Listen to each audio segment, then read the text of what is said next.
Olá a todos, sejam muito bem-vindos, bem-vindas. Vocês estão assistindo ao programa Clube de Leitura Gato Preto. Hoje com a discussão da obra A Revolução dos Bichos, de George Orwell. Eu sou a professora Edivane, sou da equipe técnica aqui da EFAP e vou me descrever para vocês.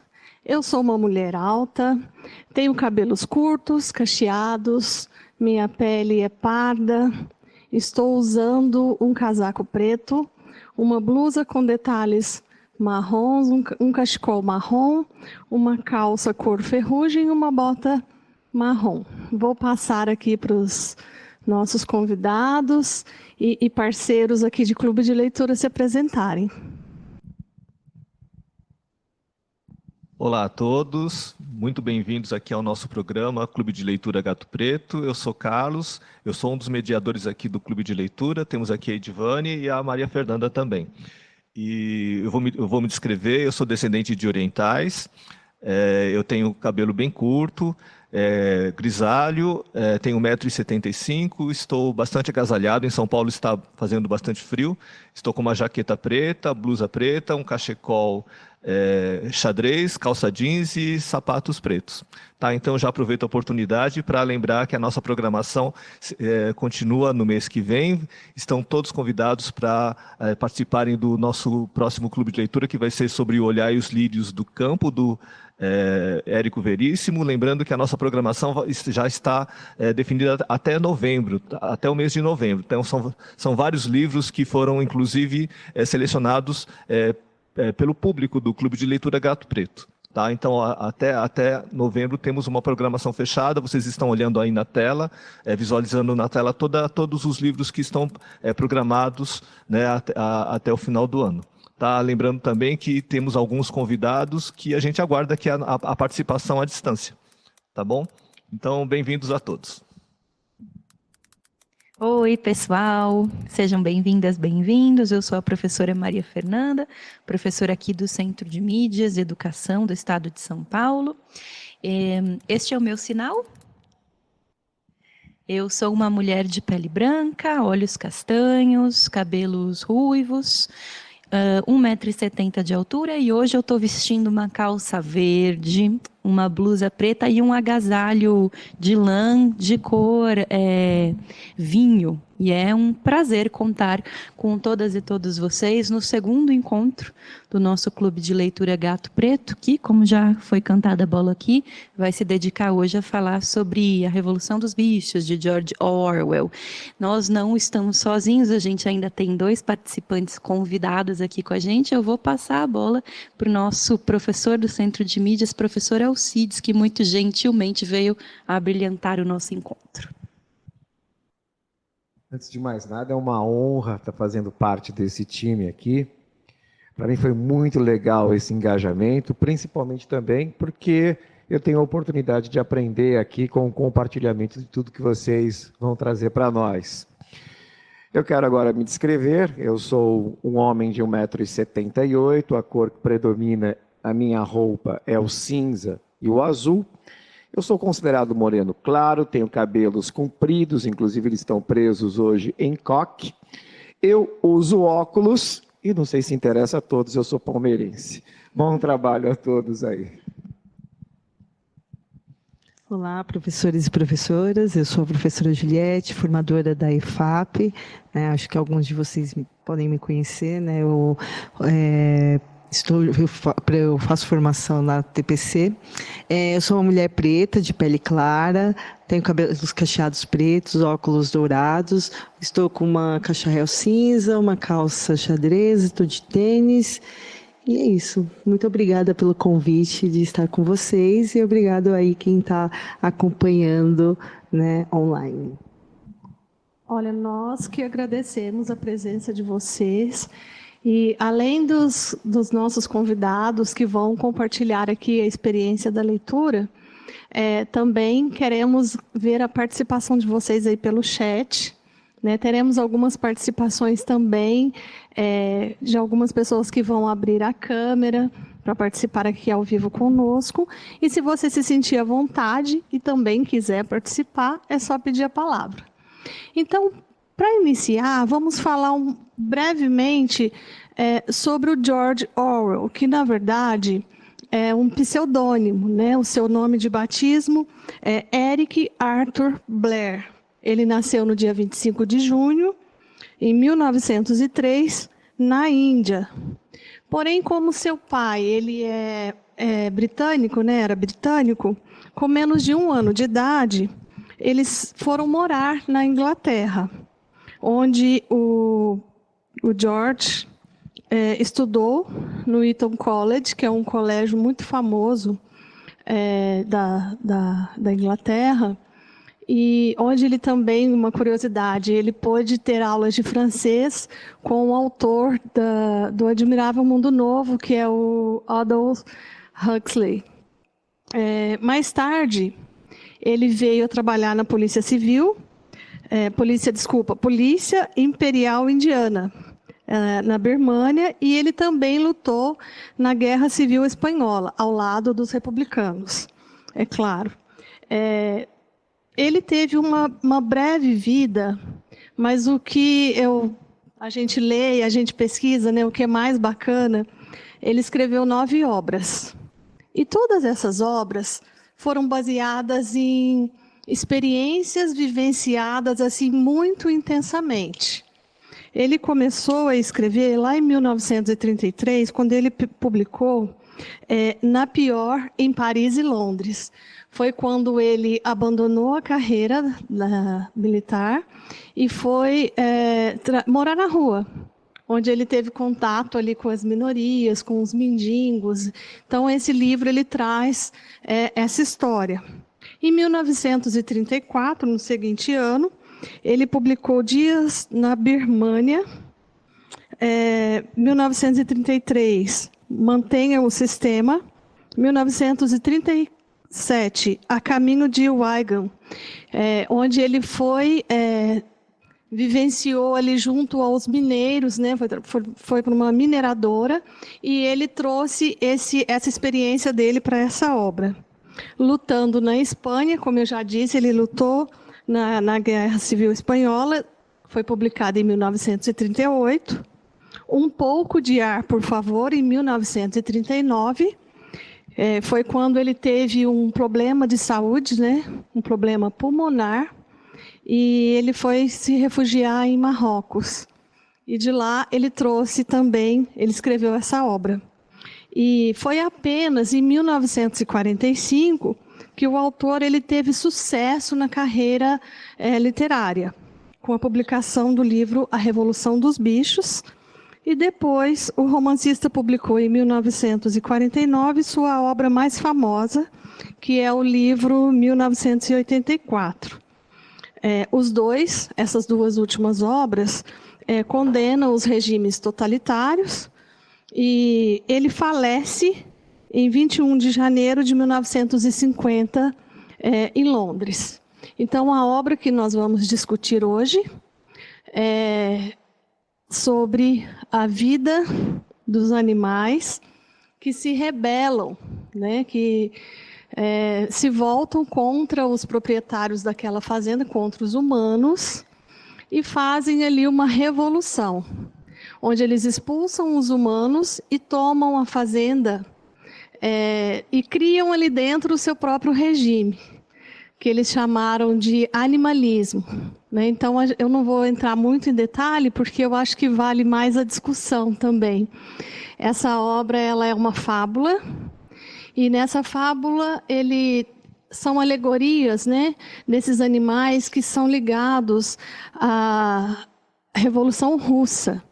Então, eu queria até pedir para o professor Alcides para ampliar aqui o nosso conhecimento dessa obra, se ele puder contextualizar um pouquinho, tentar, né, entender como foi o pensamento dele para partir para essa escrita literária que é assim atemporal, tão atual. Então, eu acho que é importante nós conhecermos um pouquinho da história, né, bem brevemente. Se puder, professor, eu passo a palavra para você. Bacana. Quando a gente analisa uma obra literária, ainda que ela seja uma ficção, a gente nota um fenômeno muito interessante. as letras que são usadas pelos autores para, de alguma forma, a gente perceber ali um desabafo muito pessoal. Por qualquer obra que a gente vê, a gente consegue resgatar nas entrelinhas e através, muitas vezes, de uma forma muito explícita, traumas, experiências, análises de contextos que são factuais. Tanto é verdade que o grande topoi, que o grande recurso, que o grande tema que o Orwell vai trabalhar ao longo da carreira literária dele é a questão que envolve os chamados estados totalitários, a perda da liberdade. E a sua pergunta ela é muito feliz, porque na entrada disso, né, no início disso, a gente tem a Revolução Russa como marco. Conforme você bem falou, a biografia do George Orwell, ela se coloca como um socialista. Mas um socialista que construiu dentro de si o socialismo a partir de uma utopia revolucionária e libertária, que fosse de fato um marco de autonomia para a classe operária, para as classes mais reprimidas.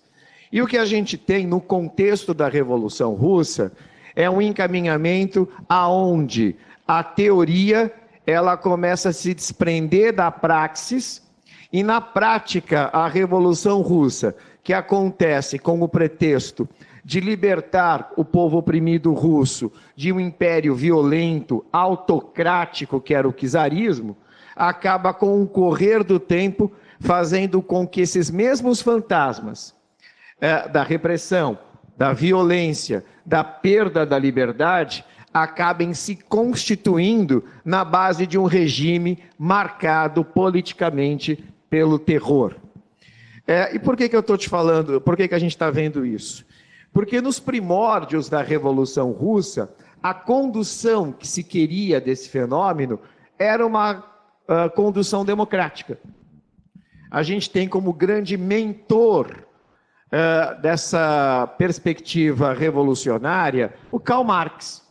A ideia de uma revolução proletária, que depois, no caso da Rússia, não tinha como não ser diferente, tem que aí abarcar os camponeses, porque boa parte do trabalho da Rússia era pós-servil camponês, e que tinha como objetivo ali você coletivizar, você democratizar o acesso, não só na perspectiva econômico-social, mas principalmente na perspectiva do poder, na perspectiva da política.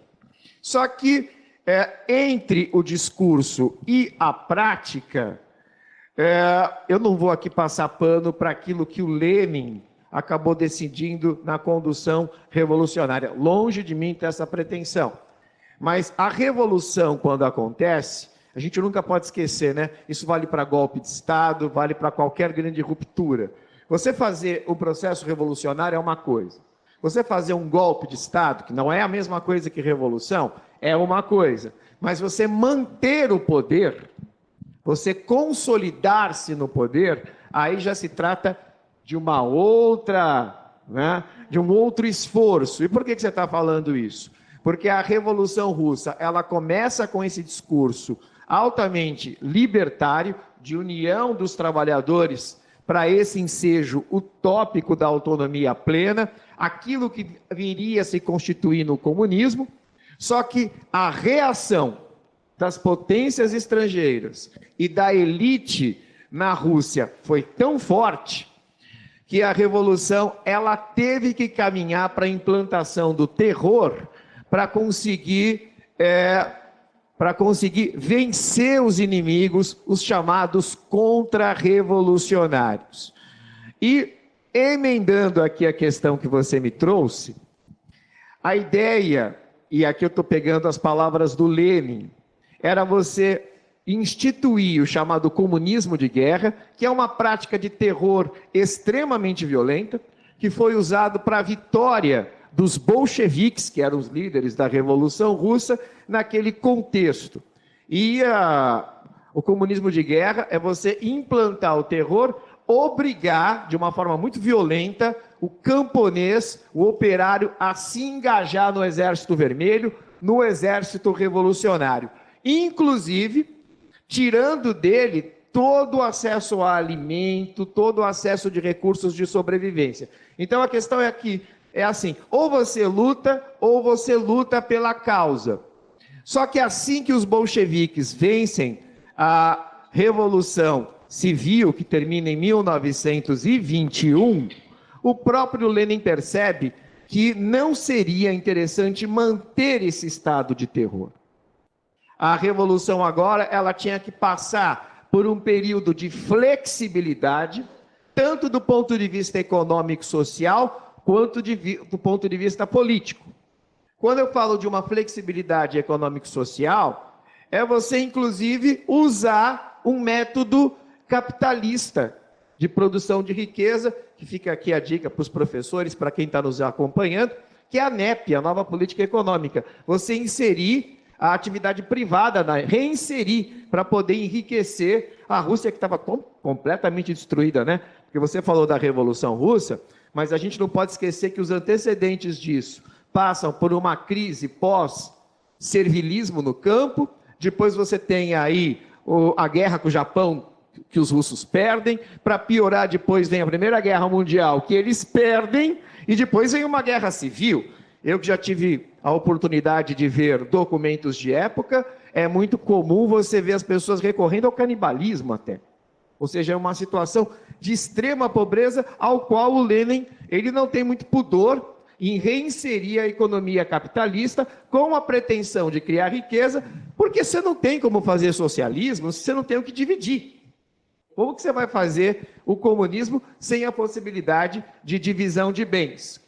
Mas, Guerreiro, você também tinha falado de uma flexibilidade política. O Lenin também previa essa flexibilidade política, arrefecendo, diminuindo esse modelo do Estado totalitário marcado pelo terror. Ele só não esperava uma coisa. Ele não esperava que ele fosse ter um derrame cerebral, né? E morrer em 1924, quando a União Soviética mal acabava de dar aqui o seu testemunho de nascimento. E aí, de uma forma muito precoce, há algo muito complexo. Quem é que vai herdar? E herdar o governo da União Soviética seria também herdar os rumos que esse processo revolucionário se encaminharia. E aí você tem dois modelos. Um é a manutenção desse estado de terror, que, como Lenin previa, deveria apenas ser provisório no contexto da Guerra Civil, representado pelo Joseph Stalin, principalmente. E do outro lado, você tem a ideia de levar um pouco mais de autonomia para as federações que compunham o Império Russo e tentar, de uma forma bem gradativa, democratizar alguns acessos populares, que lá na Rússia eram chamados de sovietes, né? Por isso do nome da União Soviética, para que o socialismo ganhasse um caráter mais popular e libertário. E aí a gente vai ter um entrave. Esse entrave, só para concluir agora, ele não pode ser compreendido apenas entre o Stalin e a manutenção do terror e o Trotsky tentando levar a cabo aqui um modelo mais flexível de caráter leninista. A gente tem que entender que esse dilema contaminou socialistas, comunistas e simpatizantes desse modelo ao redor do mundo. E desde o John Reed, por exemplo, que é um grande comunicador norte-americano da época, até passando pelo George Orwell, há uma frustração muito grande, porque eles se engajaram no modelo que tinha por pretensão a liberdade, né, o comunismo raiz, e de repente perceberam que indiretamente aquilo estava caminhando cada vez mais para um modelo que eles sonhavam que nunca mais ia existir, que eles queriam derrubar. Tanto é verdade que o Stalin, assim que se consolidar no poder, que também é um processo gradativo, não é de uma hora para outra, ele vai ser chamado de o czar vermelho, porque ele vai ter um poder até superior do que o próprio imperador nas antigas Rússias. Então, ela pediu brevemente, vocês me desculpem, mas esse é o mais breve que eu consegui ser. Eu espero ter aqui respondido sua questão. Obrigada, professor. É muito importante para a gente entender esse contexto, né? Porque numa primeira leitura, muita coisa passa despercebido, né? Eu não consigo identificar ali que o autor ele usa brilhantemente a alegoria, né? Do Stalin, do Trotsky, isso fica... E, gente, entender a Revolução Russa, eu precisei pesquisar, precisei estudar, né? Sou de língua portuguesa, mas essa forma, né? Que literatura é isso, é forma. Né? E aprender a história por meio da literatura. E lembrando que agora... são 50 anos, né, nos Estados Unidos, para que a obra ela fique em domínio público, né, no Brasil 70, né, Carlos? Me corrija se eu estiver errada.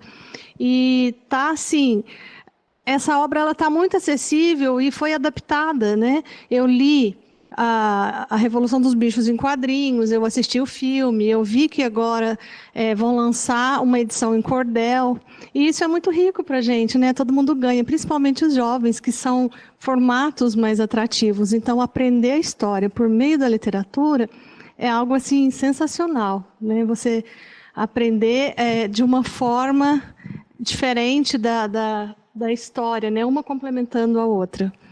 Alguém quer comentar alguma coisa? Então, Edivane, acho que agora eu gostaria de aproveitar o gancho da aula do professor Alcides, né, e trazer um pouco os bastidores do que foi a preparar esse encontro, que eu achei assim extremamente interessante e que eu acho que ainda assim também como um recurso para aquecer a participação de vocês, tá? Então, vou trazer alguns pontos que eu gostaria depois de ouvir o que vocês acham, né?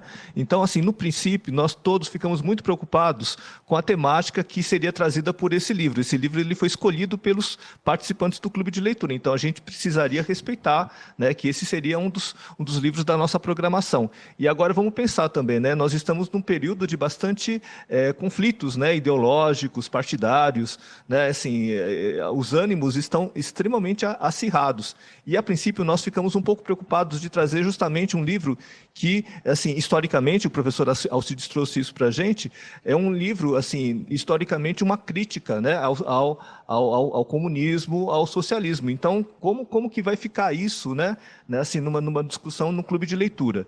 E depois que a gente se aprofundou, revisitamos, né, todos aqui já lemos o Revolução dos Bichos, nós ficamos realmente muito encantados com a qualidade literária desse livro, porque ele transcende o momento histórico dele, né?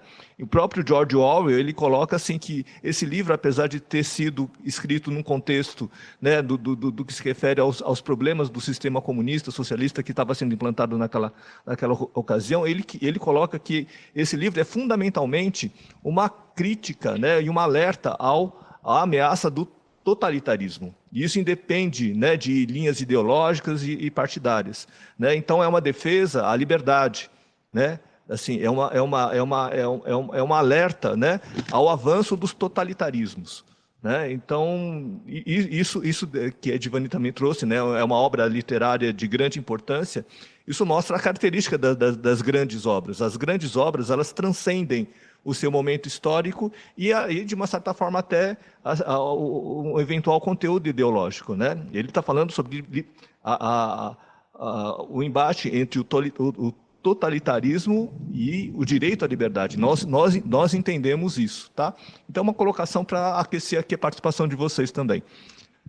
Eu quero fazer um pouco de eco, Carlos, professor Alcides, as falas que foram feitas até aqui, pensando, situando um pouco, né, quem foi esse indivíduo, George Orwell, quem foi esse escritor que se veio a consagrar depois da Segunda Guerra Mundial, com a sua obra A Revolução dos Bichos, entendendo que, essa obra o coloca no panteão, né, de autores absolutamente clássicos, porque ela é atemporal, a gente consegue se relacionar com essa obra, com as personagens dessa obra, e a gente consegue, de alguma forma, ler a contemporaneidade, os diferentes contextos, pelo viés, pelos óculos, né, que essa obra nos fornece. Então, de fato, é uma obra absolutamente clássica que, por si só, já se justifica, né, por ter sido escolhida aí pela nossa rede para estar aqui como objeto de discussão do nosso clube de leitura.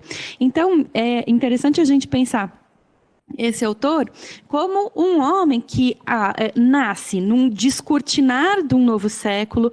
Ele nasce, né, em 1903, está abrindo as portas para o século XX, ele nasce nesse abrir de portas e ele vai caminhando, né, por todo esse século XX, vivenciando contextos que colocam muito claramente para ele uma balança em que, de um lado, há processos políticos opressivos e, de outro, há um desejo de diferentes naturezas, mas um desejo pela liberdade. Então, todo o tempo no decorrer da vida dele, quando é criança, né, e está morando ainda na Índia, né, e a gente precisa lembrar que a Índia, nesse momento histórico, ainda no começo do século XX, ainda é uma colônia da Inglaterra, né? Ele tem pais que são britânicos e que trabalham nessa Índia, nessa Birmânia, como funcionários do governo colonial inglês britânico na Índia. Então, ele está dentro desse contexto que é um contexto de dominação,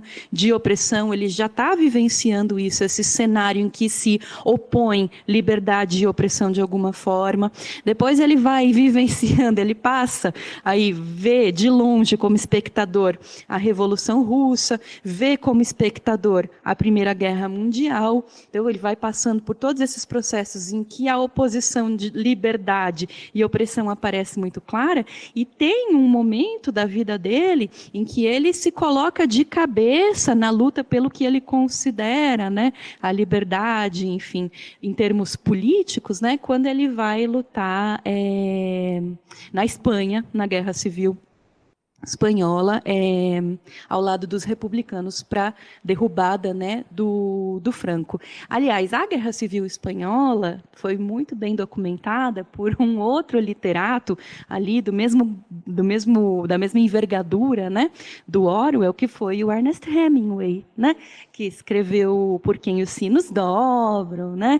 Então, Hemingway estava lá nessa Guerra Civil Espanhola como repórter, documentando essa Guerra Civil. Não por acaso, o dilema, né, a oposição, liberdade e opressão também aparece muito forte na obra de Hemingway. Então, esses são autores que vivem esse século XX, que é, mais do que nada, um século marcado por profundas opressões, por profundos totalitarismos. Rapidinho.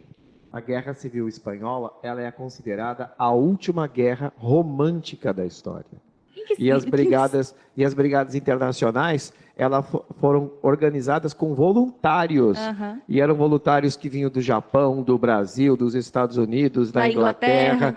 E assim, era um sentimento de engajamento que a gente vê, por exemplo, nos estudantes em passeatas. Uhum. Quer dizer, depois da Guerra Civil Espanhola, não há documentada nenhuma guerra com o mesmo grau de engajamento e romantismo. Porque imagina, Mafê, você abandonar seus filhos, sua namorada, seu país. Não é porque você foi convocado. Uhum. Você está lutando por uma ideia, por um ideal, e vai organizar isso através de exércitos populares. Por isso que, quando você trouxe aí esses dois autores, eu só queria deixar claro isso. O peso do romantismo que teve isso e como isso deve ter marcado o George Orwell. Exatamente. E daí a gente consegue começar a fazer um perfil de quem foi esse autor enquanto indivíduo, como ele se posicionava perante o mundo. E aí a gente entra na leitura, né, do Revolução dos Bichos, entendendo um pouquinho melhor o que era esse indivíduo. Sim. Né?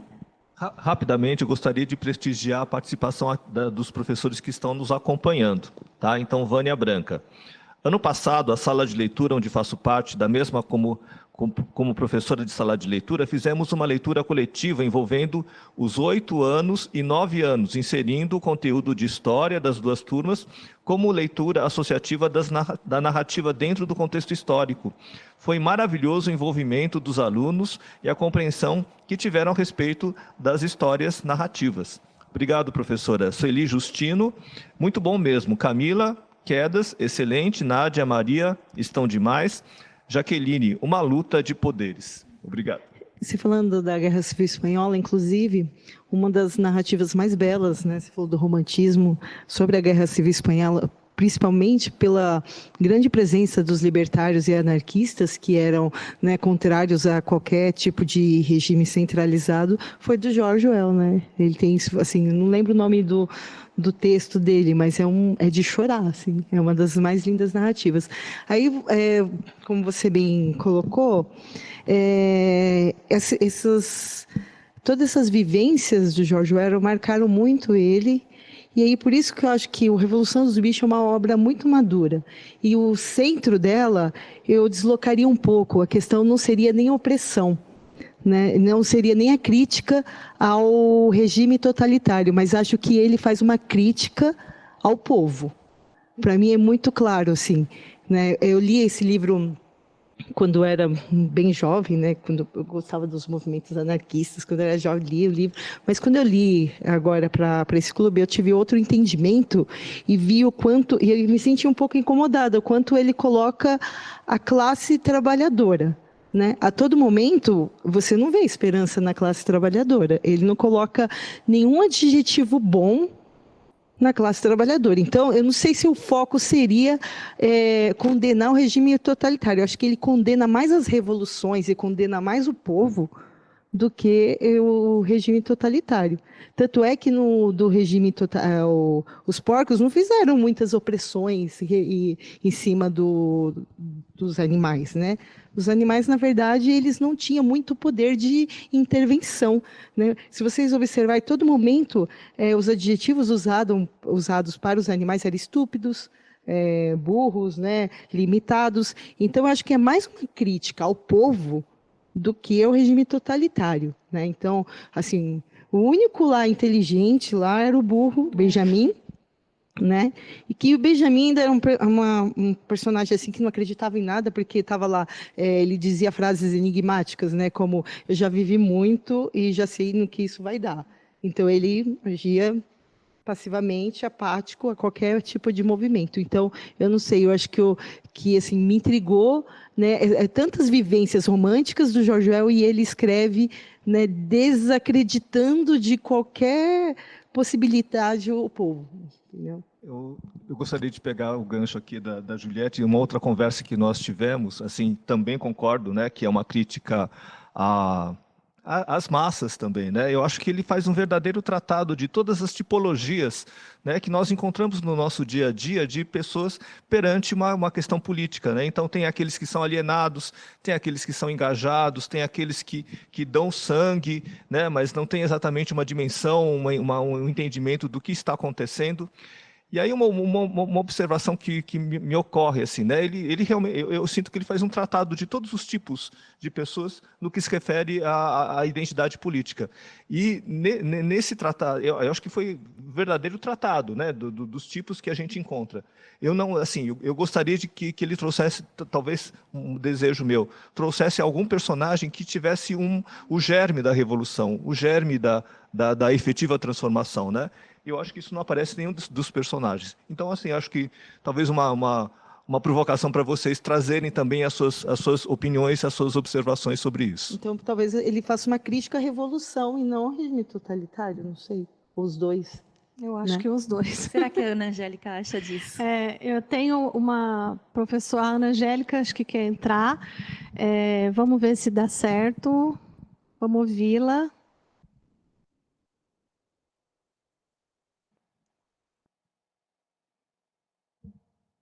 Não estamos ouvindo.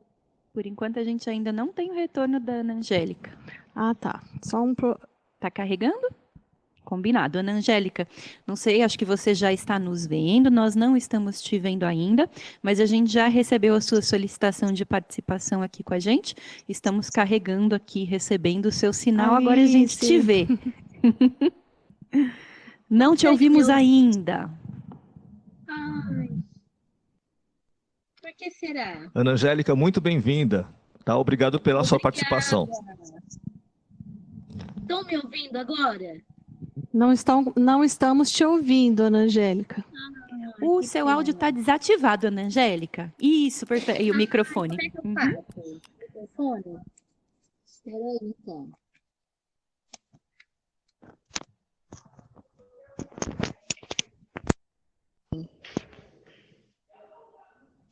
Ainda Ainda não. não Tudo? chega pra gente. E agora? O áudio dela está ativado aí para vocês na produção?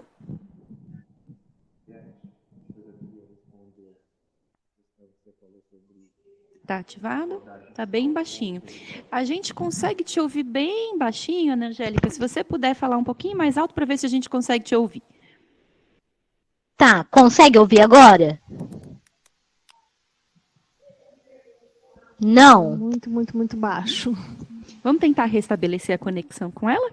Enquanto isso, queria convidá-los aí a trazer experiências aí pelo chat, ou se sentirem à vontade também de abrir a câmera, como eu falei, né, trazer experiências da leitura. O que vocês acharam desse sistema aí criado pelos porcos, né? O sistema que foi chamado de animalismo e que tem até os mandamentos, né? O que vocês, qual foi a experiência de vocês? Vocês já tinham lido antes? É uma segunda leitura ou não leram ainda? Ficaram curiosos? Às Conta vezes, pra Vani, gente. Olha, a no gente... chat estão dizendo que estão ouvindo a Ana Angélica. A gente que não está conseguindo ouvir. Ah, então... Vamos ver se a gente consegue restabelecer. Ela ainda está online?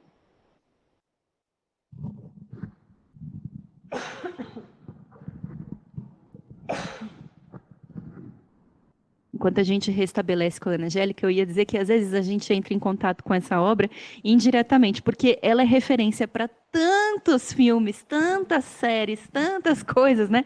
Por exemplo, para quem gosta de música, tem um álbum do Pink Floyd, que é um dos mais conhecidos, que chama Animals, né? Que é uma referência direta ao Revolução dos Bichos. Do The Clash tem o álbum English Civil War, que também é inspirado, a Guerra Civil Inglesa, que também é inspirada na Revolução dos Bichos, e tem também, eu não sei se vocês já assistiram, o pessoal que está acompanhando a gente, aquela animação muito bacana que chama Fuga das Galinhas. Vocês já assistiram? Sim, Fuga das Galinhas, inclusive eles fazem analogia até com o campo de concentração nazista, quando prendem as galinhas. É desenho que a gente fala que é para criança, mas tem muito de adulto ali nas informações transversais. Isso. Eu só queria aproveitar, a Juliette trouxe um ponto aqui que eu achei bem interessante, quando ela analisa aqui a classificação que o Orwell faz sobre o povo. Eu vou especular, tá? Um debate que se fazia no início das primeiras décadas na Inglaterra era se valia o povo participar do processo democrático. E as elites diziam isso de uma forma muito aberta, não era escamoteado, não. Que o povo não tinha capacidade intelectual de decidir os destinos da nação a partir da democracia, que era o voto popular. Eu imagino que o George Orwell, vivendo nesse ambiente, de alguma forma, ou através de uma fala capciosa, ou até reverendando essa perspectiva, acabasse, de alguma forma, interagindo com essa discussão que acontecia. E fica um toque aqui, tem um filme clássico que muitas vezes é reprisado, que é o Vestígios do Dia, com Anthony Hopkins, aonde a gente percebe também essa discussão. Povo decidir será a melhor coisa? O povo é o que se dizia na época. O povo é burro, o povo não estuda, o povo é muito simples. Porque esse debate sobre a participação popular nos rumos da nação era algo tão precoce e tão recente na época, que eles imaginavam que deixar isso sem um parâmetro ou cognitivo ou de renda não seria algo bom para os destinos de um país. Ou mudar a forma como esse povo é colocado, né? Lá eles não, no livro, o povo não é excluído do processo de votação a princípio. Ele é inserido, só que os próprios porcos sabem que eles não têm capacidade de nem formular, como dito no livro, nem formular algum tipo de decisão, né? Eles não têm capacidade mesmo para tal, né? Mas está lá um sistema aparentemente representativo. Isso pode fazer analogia para nós, né? Aparentemente, nós estamos aqui votando também mas qual é a nossa capacidade de formular e nosso poder de intervenção?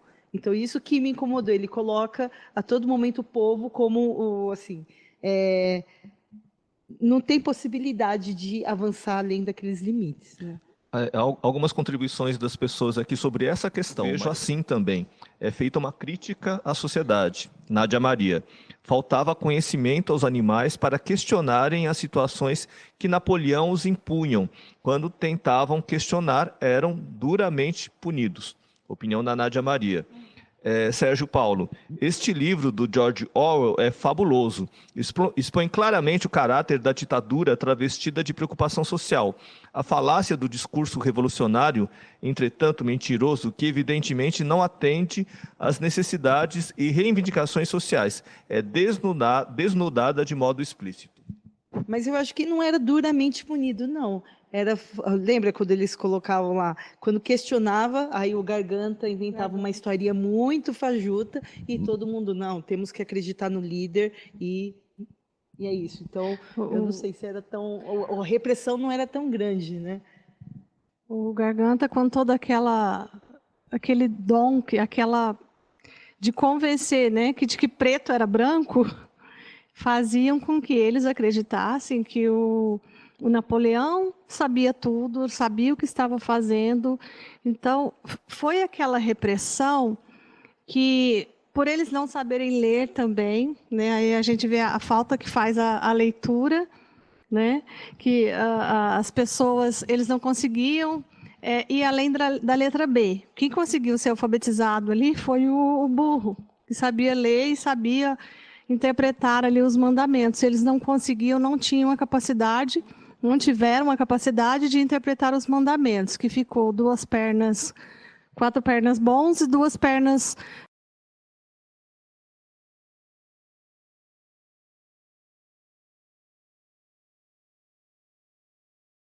Tanto que os animais que não ocupavam o poder, né, que não eram os porcos, o quanto que eles eram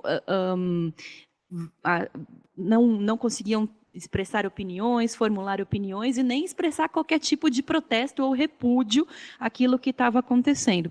Mas me parece que, fundamentalmente, assim, a maneira como eu leio esse livro, não me parece que seja fundamentalmente uma crítica a essa aceitação tácita dos outros animais em relação ao que estava acontecendo. Me parece que esse livro ele entra numa certa categoria de livros que defendem uma tese. A tese que o Orwell está defendendo nesse livro, me parece que é a seguinte, em curtas linhas, o poder corrompe, né? Sim. Assim, me parece que ele está defendendo essa tese, que é mais ou menos assim, não há disposição ética, moral, revolucionária, social que resista aos poderes, né, a cooptação do poder. Me parece que ele esteja defendendo essa tese. É mais ou menos parecido com uma outra obra, mais ou menos da mesma época, não sei se o pessoal que está... A Nádia, não sei, só terminando, aí a gente já chama a Nádia. Não sei se o pessoal que está nos acompanhando já leu, se chama O Senhor das Moscas, né? Então, eu queria colocar aí também para a Nádia essa questão, que é a seguinte: Nádia, o que te parece? O Orwell tem essa visão pessimista? No fundo, ele está defendendo que, independentemente dos processos, né, que a gente faça, a gente sempre vai cair numa mesma situação de opressão. O que te parece, Nádia, em relação a essa questão no livro? Seja muito bem-vinda.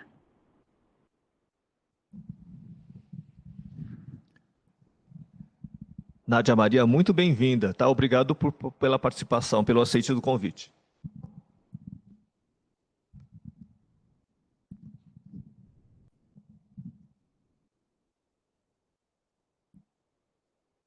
Está habilitando o vídeo, legal.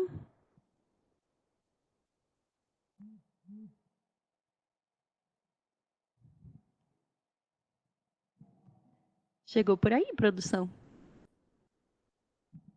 Ainda não? Ela não abriu o vídeo?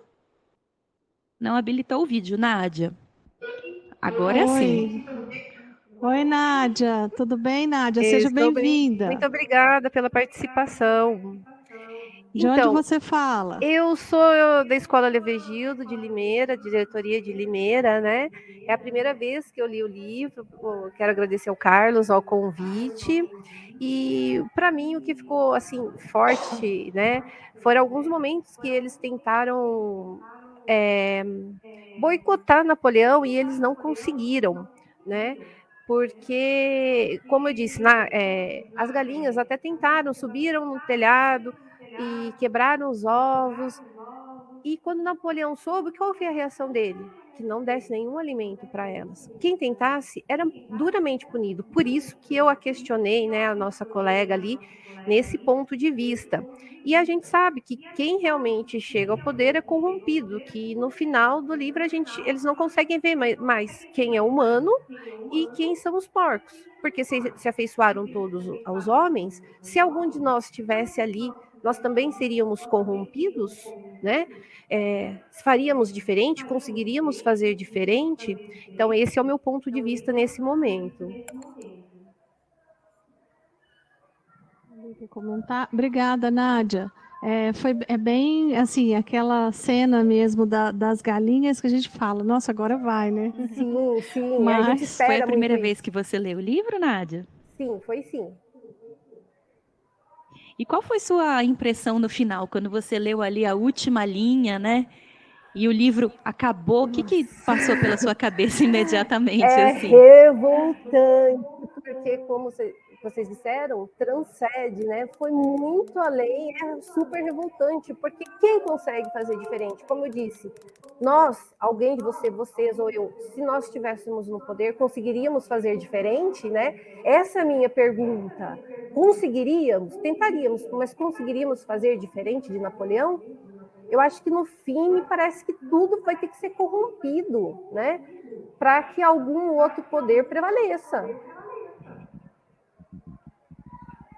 O que vocês acham, pessoal? A Nádia, pelo que eu estou captando, teve uma leitura como se fosse uma mensagem pessimista que o Orwell estivesse passando para a gente, né, Nádia? Não achei pessimista.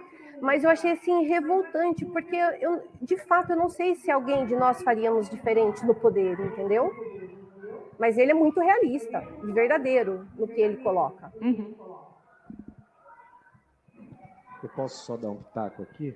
Sim. A gente está sendo muito enriquecedor porque a gente está colocando aqui abordagens até diferentes e elas necessariamente não excluem a outra, né? Faz com que a gente até abra um leque maior de reflexão. Eu entendo a Revolução dos Bichos muito assim colocada no contexto dos bastidores que foi a construção do stalinismo na antiga União Soviética. Sim. Porque você percebe ali personagens históricos, por exemplo, você percebe no Burro personagens que participaram dos primeiros estágios da Revolução Russa, que começam a cair naquele pessimismo do tipo, eu já sei que utopia é uma coisa, na prática é outra.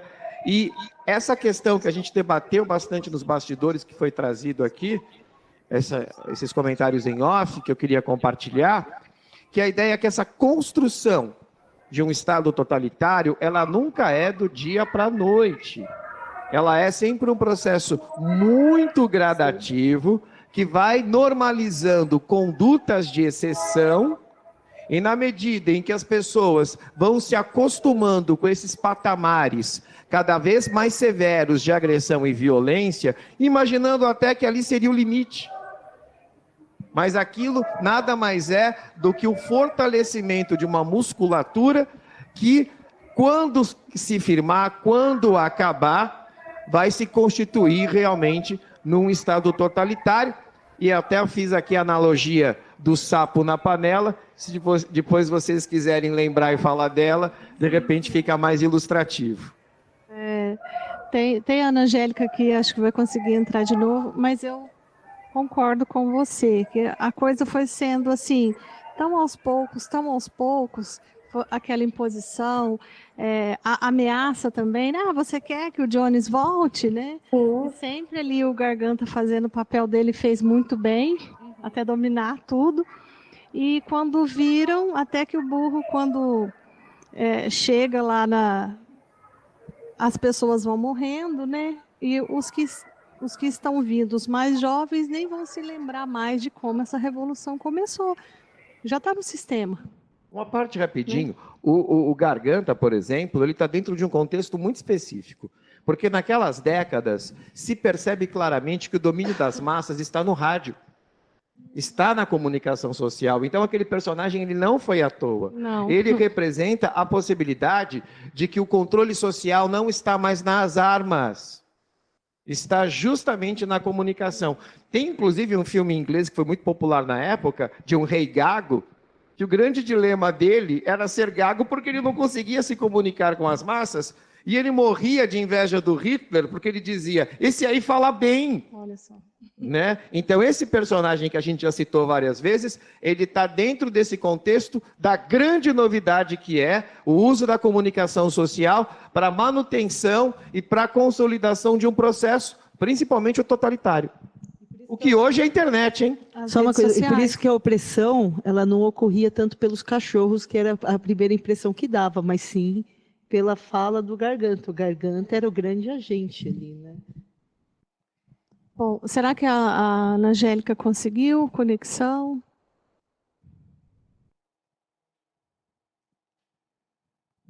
O pessoal fala que consegue ouvi-la, nós é que não conseguimos, Não né? chega aqui, né? Não chega.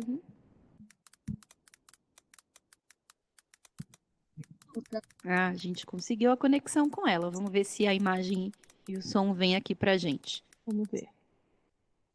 Aí no chat, pessoal, já tá conseguindo ver? Aqui a Ana Angélica. Oi, Ana Angélica. Oi, me escutam? Agora Agora sim. sim. Ai, que bom. Então, eu agradeço o convite, né? Ricardo, da menina. Muito obrigada. E a hora que eu coloquei ali no chat que eu concordo com a fala da professora, é pelo seguinte, foi um livro assim, muito impactante, né? Eu não conhecia e peguei para estudar por causa do convite. E é interessante porque o Garganta, ele tem a função de persuadir os outros animais, porque a gente começa a se colocar que a nossa sociedade, independente se for da Rússia ou não, parece que são coisas que a gente vive hoje em dia. Ele, na página 51, ele usa isso, a fala dele. Ele está passando pano em cima das ações do Napoleão. A gente vê ali também o caso da pensão, se a gente for levar para os nossos dias de hoje. É só promessas. Então, assim, vai falar da pensão, vai falar da pensão de idoso, da pensão, idade igual. O Sansão, ele tem que se aposentar. E assim, eu chorei nessa parte do livro, porque eu fiquei muito triste, porque ele estava doente.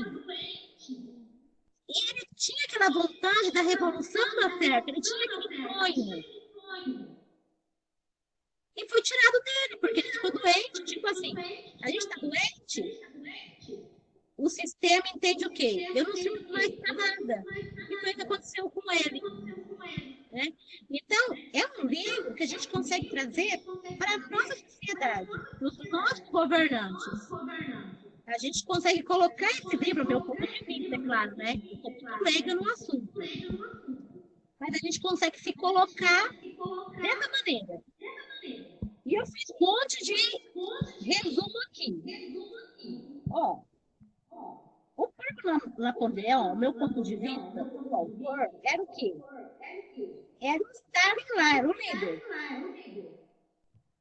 E o líder dos porcos Bola de Neve, ele pretendia representar Trotsky, não sei se é assim que fala o nome dele. Então, assim, eles estavam lá, eles eram russos, lá, estavam lá naquela guerra. Mas a gente consegue trazer para os nossos dias de hoje. Aí eu penso o quê? Se fosse o Sansão que fosse o líder, a revolução teria dado certo. Porque ele era humano, ele tinha sonhos. Então eu já procuro levar mais para esse lado. Eu não penso que todo mundo vai ter como filho, não. Eu acho que depende de quem está no poder. Muito boa colocação. Não sei se todos conseguiram aí ouvir. Mas Aqui no chat está dizendo que o som não estava muito bom, infelizmente, mas a gente conseguiu ouvir bem você, Ana Angélica. Ana Angélica fala de Presidente Prudente da Escola Formosinho Ribeiro. Muito grato. para quem não conseguiu entender, a Ana Angélica traz que se fosse o Sansão, né, o cavalo, que estivesse subido ao poder, será que não teria sido diferente? Né? O que vocês acham? Ele teria capacidade? Então, Ele teria, inclusive, a possibilidade de resistir aos contra-revolucionários, porque como pano de fundo está esse debate, terror ou não terror, na perspectiva da reação dos grupos conservadores que perderam o poder, que no caso aí passa a ser representado pelo dono da fazenda. sim. Por isso que tem a questão, e se o dono voltar? E se o dono voltar? O tempo todo eles são assombrados por esse fantasma que é a possível volta do dono, né? No fim das contas, o fantasma volta, mas volta numa nova roupagem, né? Que é a roupagem do porco, né? Uhum. A Ana Angélica está falando. Agora eu não consigo ouvi-la. Eu concordo com isso também, né? De repente, é igual a revolução era um sonho, de repente é o sonho, né, de fazer dar certo, né? Então, todos tinham aquela ilusão, né, do sonho do major, que representa bem ali a alegoria do Karl Marx, né, do sonho, daquele mundo ideal, igualitário. Agora a granja é nossa, né? Vamos viver aqui todos felizes. Seria bom até colocar os mandamentos, acho que tem um PPT com os mandamentos para a gente lembrar aí o que, né? Tudo que andar sobre duas pernas é um inimigo. Né? Tudo que andar sobre quatro pernas ou tem asas é um amigo. Nenhum animal usará roupas. Nenhum animal dormirá em uma cama. Nenhum animal beberá álcool. Nenhum animal matará outro animal. Todos os animais são iguais.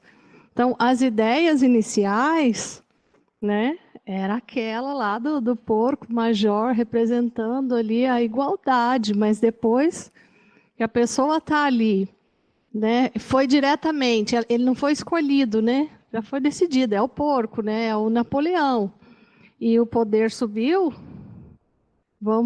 virou, né, de oprimido, ele virou o opressor, né? Virou opressor. Eu acho que esse trecho, né, dos Sete Mandamentos, ele fala bastante para a gente a respeito do que o professor Alcides tinha colocado, como que os processos de dominação e de opressão e de violência, eles costumam ser, ou pelo menos nesses totalitarismos aos quais o Orwell se refere, né, eles costumam ser processos bastante lentos e graduais. A gente começa, né, com 7 mandamentos que são rígidos. É o seguinte, andou sobre duas pernas é inimigo. Amigo aqui é só se você tiver pelo, andar em 4 patas ou tiver asa. Isso é bem rígido, né? Nenhum animal vai usar roupa. Que eu acho bem interessante. Eu vejo nesses mandamentos uma crítica direta à burocracia dogmática que vai se instalar na União Soviética. Tudo é muito dogmático e tudo é muito burocrático, e ele inicia o processo já expondo algo que simultaneamente burocratiza as relações e é muito dogmativo. Você não pode ir contra. É isso, e é dogmático e por isso é rígido, né? E conforme o livro vai acontecendo, todos esses mandamentos vão sofrendo concessões em nome do poder. Então, nenhum animal usará roupas, vírgula, exceto se a roupa for assim, assim, assim, né? Nenhum animal dormirá sobre uma cama, vírgula, exceto se a cama for gostosinha, né? Então, esses processos essas concessões, como que esses mandamentos vão mudando tanto e gradualmente ao longo do livro até o ponto em que eles estão completamente distorcidos do que eram originalmente, elite, né? Pela elite que está no poder. Do partido que está no poder. Exato. A Maria Cristina está com a gente, seja bem-vinda. Maria Cristina. Maria Cristina, muito bem-vinda. Ela vem de Limeira, da Escola Brasil.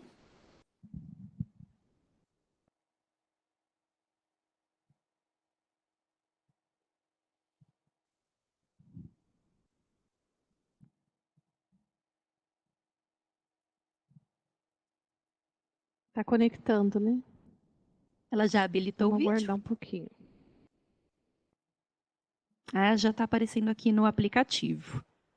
Está vindo aqui para gente. Enquanto ela está reconectando, eu quero até lembrar um trechinho do livro que fala dos cavalos, né? Voltando lá para a professora Ana Angélica, onde é assim: os discípulos mais fiéis eram os 2 cavalos de tração, o Sansão e a Quitéria.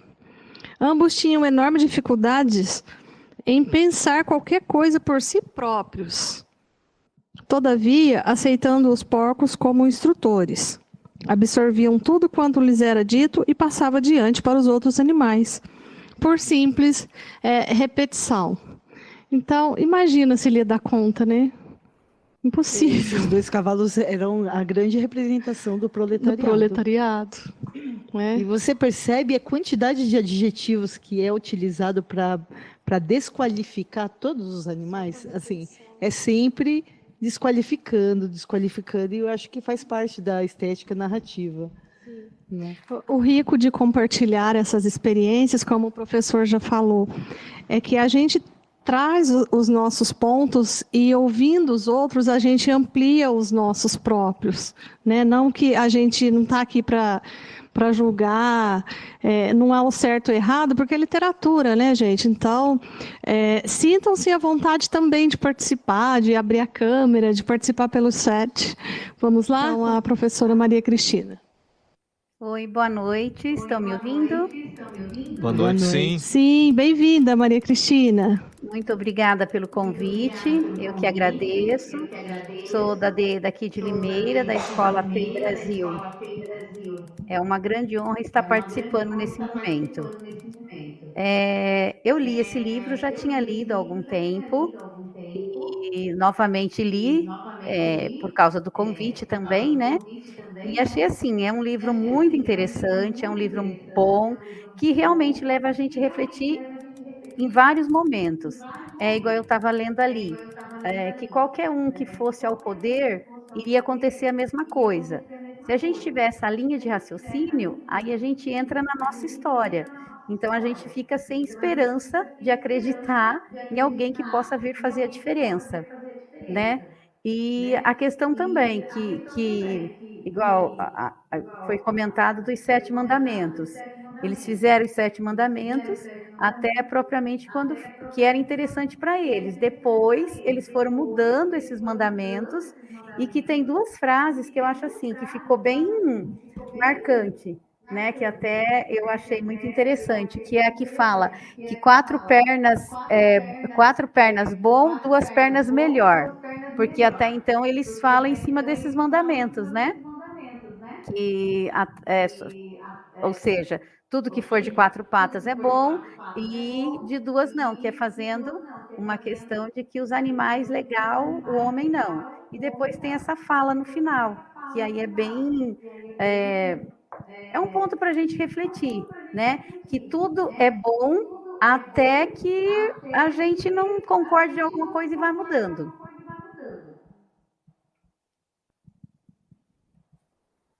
É isso mesmo. Posso só falar, sim, claro, um fica à vontade, assim? professor. Uma das principais bases da democracia, isso vem desde a Grécia Antiga, é a ideia de isonomia. Todos são iguais perante a lei. Você começa a ter um processo de degeneração da democracia quando você começa a abrir exceções, quando o sistema começa a dizer, olha, é assim, mas para você... Porque você começa a constituir aí uma divisão social e uma classe de privilegiados. Tanto que a gente olha o 7º, todos os animais são iguais. Mas a gente não pode esquecer que há um adendo. Mas alguns são mais iguais que os outros. Exatamente. E você faz uma revolução em nome de se criar a igualdade, acabar com os privilégios, e de repente começa a legitimar novos privilégios, que se constituem numa nova elite, que vai agir da mesma forma que a elite que foi derrubada, entra naquela frustração que com certeza alimentava a alma do George Orwell. Que utopia foi essa? Eu queria pontuar uma coisa muito importante dessa situação, que é o apagamento da memória também, né? Que a gente observa que está acontecendo muito, né? Então, as 7 os 7 princípios, eles vão se transformando, e a história? A história vai se perdendo, né? É uma coisa muito grave de acontecer. O único que tinha memória era o Benjamin, que inclusive era o mais consciente e ficava sempre a par, porque você já sabia onde a história ia dar, né? Essa questão da memória ela é bem importante, né? Porque a questão não é só fazer a leitura do mundo, mas ter a perspectiva de como fazer essa leitura do mundo a partir da memória. Porque não adiantava eles saberem ler o que está escrito, mas esquecer tudo o que foi antes, né? Essa questão do esquecimento ela é bem presente também no livro. E é E aquilo no processo que foi falado. do totalitarismo também, né? Exatamente. E é aquilo Tem que foi uma... falado. Pode falar, desculpa. É que o oprimido, ele passa a ser o opressor, né? Que é uma coisa que a gente sempre discute muito hoje. Aquele que sofre violência passa a ser, né? E assim sucessivamente. Então, o oprimido, ele passa a ser o opressor. Querendo ou não, eles lutam por algo e que depois tem como se diz, chega uma época que eles sentem, não é que sentem saudade de outra época, mas que eles estão numa situação pior do que quando estava ainda com o Sr. Jones. Nas pesquisas que eu fiz, né, não me lembro agora o autor que... No próprio prefácio, o George Orwell ele escreve o prefácio desse livro para a versão ucraniana. Aí ele traz o que levou ele a escrever Revolução dos Bichos, o que motivou a usar o gênero fábula, né? Que ele estava no interior, sentado, e de repente ele viu um menino batendo muito num cavalo que não queria andar, e ele começou a pensar, se esse menino soubesse a força que esse cavalo tem, ele não estaria querendo ali oprimir esse bicho, né? Então, pensando na questão da força também, que às vezes a gente não sabe o potencial que nós temos, né, trazendo para a humanidade. A gente é oprimido, sei lá, por aceitação, às vezes, porque a gente aceita, a gente não acredita no próprio potencial, levando para essa questão que você trouxe. Hoje está muito difícil, né? Os jovens com problemas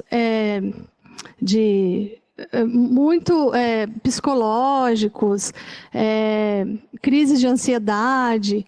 Será que está faltando esse estímulo para essa força, para isso vir à tona? E Edivane, eu gostaria de pontuar uma coisa que você já trouxe, né, e trazer aqui, o que está acontecendo aqui, né?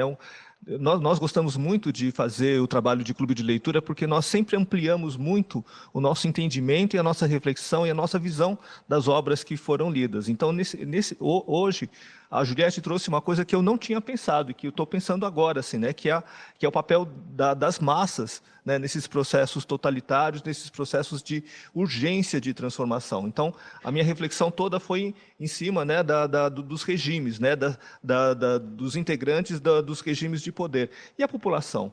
Né? Então, aí você traz, inclusive, assim, vocês estão trazendo, inclusive, a possibilidade, o papel, né, que as massas têm de realizarem transformações.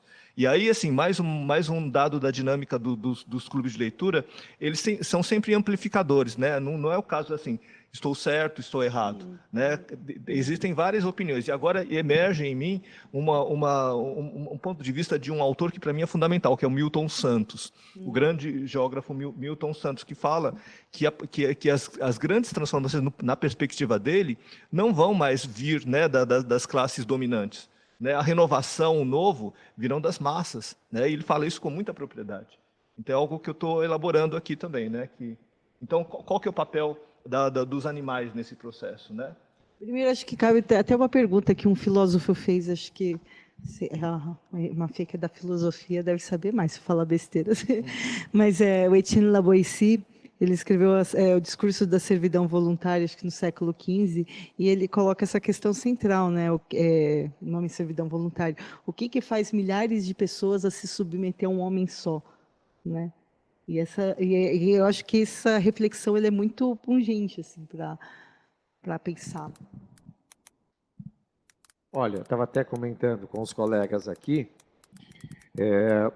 existe na psique social a ideia de que as pessoas buscam uma representação a quem seguir. É muito mais cômodo para as massas elaborarem suas vidas a partir de zonas de conforto.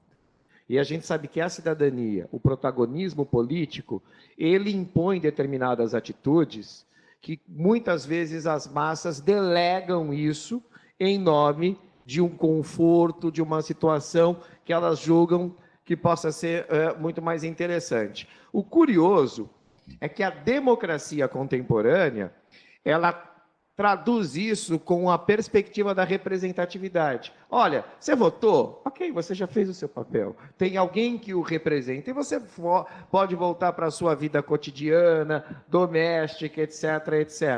Eu acho a sua fala do Milton Santos sobre o protagonismo das massas muito esclarecedora. Porém, eu não sei se é por causa da idade, a minha utopia talvez tenha envelhecido um pouco. Como historiador, a gente pode dizer que não há nada realmente para sempre. O que fascina na história é que quando a gente menos espera, alguma ruptura acaba acontecendo, muitas vezes aquilo que os norte-americanos chamam de spark. Uma fagulha acende, de repente as massas vão para a rua, regimes, etc, etc. Mas uma constante que a gente vê é como essas massas, de um jeito ou de outro, são facilmente cooptadas, voltam à sua vida cotidiana, acreditam que são representadas e delegam, então, toda essa força que você viu na alegoria do cavalo e do menino, para o menino que é mais fraco. Professora, e a história do sapo? Conta pra gente. Eu ia perguntar isso também, Vânia. Não, eu vi outro dia uma analogia muito interessante de que os regimes totalitários, eles nunca acontecem de repente. Eles fazem parte de um processo gradativo, a Mafê também já falou, e aí parece aquela analogia do sapo. Você coloca o sapo para cozinhar numa panela, se você colocar ele na água fervendo, ele vai saltar. Agora, se você colocar ela morninha, ele está lá de boa. Aí você vai lá, aumenta um pouquinho o fogo, ele vai se incomodar, vai dar uma chacoalhadinha, mas aí o seu corpo, ele tem, inclusive, biologicamente, uma capacidade muito grande de se adaptar a essas variações térmicas, ele vai de novo ficar lá acomodado, aí você vai lá e dá mais um grauzinho. Ao final, ele acaba sendo cozido sem reação. E o que a gente percebe, que acaba sendo até repetitivo, né? Até podendo esclarecer aqui se é como farsa, como dizia o Marx, de qualquer forma é repetitivo, que os regimes ditatoriais, autoritários, arbitrários, totalitários, eles seguem essa cartilha. Eles são gradativos, eles vão se infiltrando dentro das instituições, constituindo estados paralelos, cooptando as massas através da comunicação social de forma cada vez mais intensa, e o que a gente ouve o tempo todo, vai parar aí, vai ser só isso, daqui não passa. E aí quando você entra naquela zona de conforto, achando que tudo acabou, eles vão lá e dão mais um grauzinho. Aumenta o fogo. Hitler, por exemplo, era descrito até um pouco antes de 1933, quando ele vira o chanceler da Alemanha, como um sujeito ridículo, estriônico, com aquele bigodinho, aquele cabelinho emo. Quem ia acreditar naquele cara? E quando viram, o Terceiro Reich já estava consolidado. Né? O Stalin era descrito, inclusive, pelo Trotsky, na analogia que a gente vê aqui, como bola de neve, como um sujeito imbecil, grotesco, que não era chegado à oratória, apedeuta, avesso à erudição, que não conseguia nem compreender a dialética comunista. Olha onde chegou. Então, eu quero até concluir a minha fala dizendo que boa parte desse sucesso nos regimes totalitários, ditatoriais, arbitrários, acontecem também pela omissão dos democratas. acreditando que ceder a esses sociopatas é o melhor caminho para voltar àquilo que originou a nossa fala, a zona de conforto. E aqui, rapidamente, a Fernanda Ramos, no chat, referindo a tudo que foi dito aqui. A mudança foi lenta, trabalhando a mente gradualmente até assimilar por completo. Esse não seria um livro também, além de condenar a massa, ele condena as revoluções, né? Como eu já disse, porque a maior parte das revoluções que vivemos nos últimos anos, elas acabaram em regimes até pior do que antes da Revolução, né? Várias primaveras, várias utopias. Sim. É um livro que você reflexões sobre as formas de governo, né? Diversas formas de governo, o comportamento da massa mesmo, como você trouxe. É um livro que te amplia, assim, e quando você termina de ler, alguém já comentou, eu fiquei assim, Carlos, que isso? Né? A gente fica estarrecido de ver, eu li 2 gêneros diferentes e assisti o filme, e cada um, a reação é a mesma. E né? como que você se sente? Eu me sinto o povo lá. É. Sem poder intervir. A gente fica Só aqui, né, assistindo. de fora, parece que você está vendo tudo acontecendo e você ali de fora, nossa, e eu? Eu vou fazer o quê? E agora? E eu acho que esse programa está sendo muito importante, muito significativo, porque está trazendo uma dinâmica que eu acho fundamental no clube de leitura. Vocês devem estar percebendo, existem pontos de vista divergentes. Por exemplo, eu acho a revolução extremamente importante na Revolução dos Bichos, né? Mas, assim, a gente pode estar... Estou questionando. A gente está ampliando, né, as nossas percepções. Então, isso é muito rico, né? A gente está sempre, assim, ampliando e integrando as diferentes opiniões. Eu acho que esse é um exercício democrático, né? Eu entendo dessa forma também. Assim, só para falar que eu estou questionando, porque particularmente eu acho que essa leitura do George Orwell, eu imagino que essa vivência entre anarquistas e questionar qualquer tipo de regime de poder que centraliza e corrompe está bem presente, né? Então, mas eu sou tão pessimista quanto. O que me deixa mais intrigado, já que a gente está aqui fazendo uma terapia de grupo sobre as intrigas que a gente acaba trazendo para dentro de si mesmo, é a gente reconhecer o quanto é nocivo para a democracia a covardia e ainda assim a gente repetir essa covardia. E por que a gente faz isso? Oi? E por quê? Porque a gente está, de novo, e aí eu estou falando por mim mesmo, ainda que eu tenha um conhecimento histórico de saber que essa é uma atitude horrível, essa covardia, ainda assim repeti-la. E por que a gente repete isso? Porque, talvez buscando aí, na seara da antropologia, a necessidade de uma zona de conforto. No final, a gente só queria tocar a nossa vida, só queria viver. Quem é que vai se expor numa situação dessa? Ao mesmo tempo em que, gradativamente, a gente vê crescer a opressão, a arbitrariedade, né? A intolerância. Eu faço esse questionamento comigo mesmo o tempo todo. Até que chegue novamente nas raias do insuportável e... Você é tragado pela violência. Você é tragado pela violência ou se gesta uma nova revolução, né? Acho que tem uma coisa também que é a gestão, né, do sofrimento, é a gestão, né, a gestão das opressões, né? Até que ponto você pode serrar o galho que você está sentado sem cair?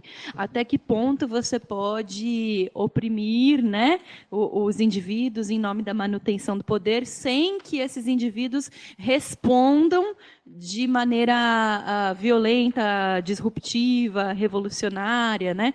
Então, acho que um pouco esse livro ele fala um pouco sobre como se faz, né, e como é interesse dos regimes opressores fazer a gestão da opressão, né, mantê-la ali num certo grau em que ele é aceitável, né, os indivíduos aceitam um certo grau, né, de sofrimento, de violência, de agressão e etc., mas que não pode chegar às raias do insuportável sob pena de gestar um outro regime revolucionário. Muito e assim interessante por diante. que você teve, porque é dos regimes totalitários, Stalin, Hitler, qualquer um outro, alguns momentos de paternalismo. Né? Onde você dá migalhas a esse povo e deixa muito claro que, olha como você é bonzinho, olha como eu, o líder, sou bonzinho, estou cuidando de vocês. E tem autores, aqui eu não estou dizendo que eu discordo ou que é o reverendo, mas há autores que dizem que no nosso cerne cultural ocidental, essa ideia do pai, essa ideia do guia. Não é à toa que os grandes líderes totalitários usam termos assim, Führer, Duce, pai dos pobres, e por aí. E agora, assim, com todo respeito a todos os pontos de vista divergentes que estão aparecendo, assim, me ocorre uma coisa assim, muito, muito pessoal. Eu acho que o George Orwell, quando escreve com tanta consciência, tanta lucidez, tanto brilho, né, o horror que é o totalitarismo, eu acho que é uma coisa muito pessoal, até um atrevimento que eu vou falar, mas ele era otimista, né? Eu acho que ele acreditava que provocando os leitores, né, isso poderia despertar, né, alguma mudança, não sei, né? Não sei, muito pessoal agora. Um questionamento que eu acho interessante também, a gente vai se encaminhando para o final do nosso encontro, mas eu também convido, né, quem ainda quiser participar, ainda dá tempo, né, podem se inscrever aqui para participar com a gente, clicando no bonequinho aí que aparece na tela de vocês. Uma participação do Alexandre, mas o Terceiro Reich realmente não aconteceu aos poucos, ele foi oportunamente adotado por Hitler justamente pela questão da crise geral, social, política e econômica, na qual se instalou na Alemanha após a Primeira Guerra Mundial e que se agravou após a crise da Bolsa de Nova York de 1929, que causou um caos econômico generalizado e que demorou a se recuperar nos anos seguintes. Doralice, toda mudança surge com desconforto da própria zona de conforto. Eu só queria comentar aqui rapidinho, respeito aqui a opinião do colega, mas o Terceiro Reich ele começa a ser gestado na medida em que o Hitler implanta o terror sobre as oposições primeiro, antes dele ser quase eleito, inclusive, e ele é nomeado como chanceler na perspectiva de se controlá-lo. E aí, pouco a pouco, ele vai instalando a destruição das instituições do campo legislativo, mas isso leva um tempo tão grande que a solução final, que é o extermínio generalizado, por exemplo, ele só ocorre a partir do momento que ele percebe que a Alemanha vai perder a guerra. Então você tem um hiato aí de pelo menos uns 5 anos, que se inicia, inclusive, bem antes das leis de Nuremberg. Na minha opinião, também é gradativo. Bom, gente, nós estamos caminhando para o final, né? Se alguém quiser colocar mais. Eu queria, sim, fazer uma última colocação, claro. Né? Assim, a gente falou, né, começamos falando de um livro que está produzido, está escrito num contexto que é o contexto dos regimes totalitários na Europa do século XX, né? Mas que só pode ser, né, relacionado com a contemporaneidade de diferentes maneiras e em diferentes contextos.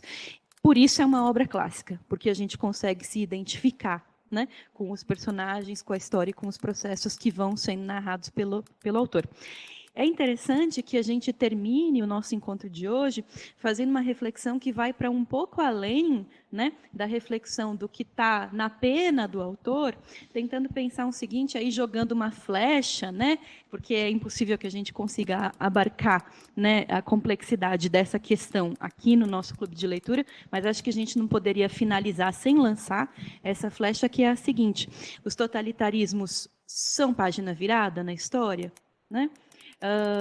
Até que ponto a gente pode considerar que a gente alcançou a tal liberdade civil, liberdade política, econômica, social, né, que a gente considera alcançada hoje? Até que ponto a gente pode considerar os totalitarismos como página virada, superada da história? E até que ponto novas formas, novas técnicas, novas práticas e políticas de poder, vigilância, monitoramento e controle não aparecem muito intensamente no nosso cotidiano, inclusive com as novas tecnologias, né? Então, pensar um pouquinho, né, em opressão, controle, monitoramento, vigilância na contemporaneidade, acho que também é fazer uma leitura de Orwell, né, com uma, que nem o Deus Jano, que tinha 2 cabeças, né, com uma cabeça voltada para trás, para a nossa história, no século XX, que gestou, que deu à luz a esses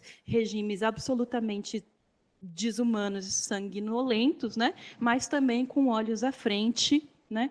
Pensando na contemporaneidade, que espécie de processos a gente se submete e aceita cotidianamente, sem fazer muita reflexão, tal qual os animais faziam na sua fazenda. Só para encerrar, eu vou trazer uma frase do Paulo Freire para o nosso contexto aqui.